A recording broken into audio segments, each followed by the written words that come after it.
मी अर्धा किलो भाजक्या पोह्यांचा चिवडा करणार आहे। भाजके पोहे स्वच्छ करून आणि चाळून मी घेत आहे। 3 ते 4 मिनिट रंग बदलू न देता आपल्याला भाजके पोहे हे भाजून घ्यायचे आहे। चिवड्याचा जो मसाला करायचा आहे त्यासाठी आपण 2 चमचे धने घेतोय, 2 चमचे बडीशोप घेतोय, 2 चमचे जिरं घेत आहे। धने, जिरे आणि बडीशोप 3 ते 4 मिनिट खमंग वास येईपर्यंत भाजून घेऊया।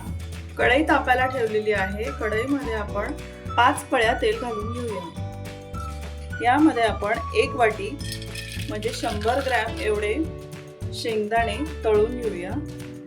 आता तेलामध्ये 100 ग्रॅम फुटाण्याची डाळ घालूया। 3 ते 4 मिनिट मंद आचेवर आपण याला तळून घेऊ। तसेच 100 ग्रॅम सुक्या खोबऱ्याचे काप आपण मंद गॅसवर तळून घेऊया।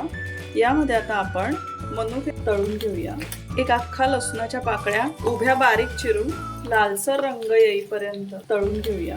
20 ते 25 कढीपत्त्याची पानं, 5 ते 7 मिरच्या याला आपण भाजक्या पोह्यांवर काढून घेऊया। गॅसची फ्लेम मध्यमवर ठेवलेली आहे। आता आपण गॅस बंद करून घेऊया कारण आपल्याला यामध्ये मसाले घालायचे आहेत। सगळ्यात आधी आपण मोहरी घालून घेऊया। मोहरीला छान तडतडून देऊया। गॅस आता बंद करूया। यामध्ये 1.5 चमचा हळद घालूया। धन, जिरं आणि बडीशोप 2-2 चमचे घेऊन त्याची जी पेस्ट केली होती ती घालूया। गॅस आता बंद आहे, मसाले करपले नाही पाहिजे। अर्धा चमचा आमचूर पावडर घालूया। अर्धा चमचा हिंग घालूया। 1 ते 1.5 चमचा काश्मीरी लाल मिर्च पावडर घालूया। 1 चमचा गरम मसाला घालूया। हे सगळं व्यवस्थित मिक्स करूया आणि ही जी फोडणी आपण तयार केली आहे ती आपण भाजक्या पोह्यांवर घालून घेऊया।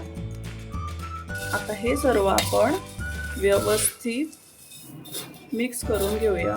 चिवड्यामध्ये आपण 2 चमचे चाट मसाला घालूया।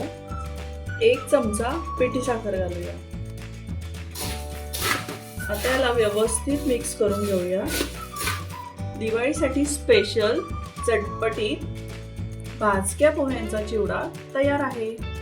तुम्ही पण असा चटपटीत भाजक्या पोह्यांचा चिवडा नक्की करून बघा आणि माझी रेसिपी आवडली तर नक्की माझ्या चॅनलला सबस्क्राईब करा।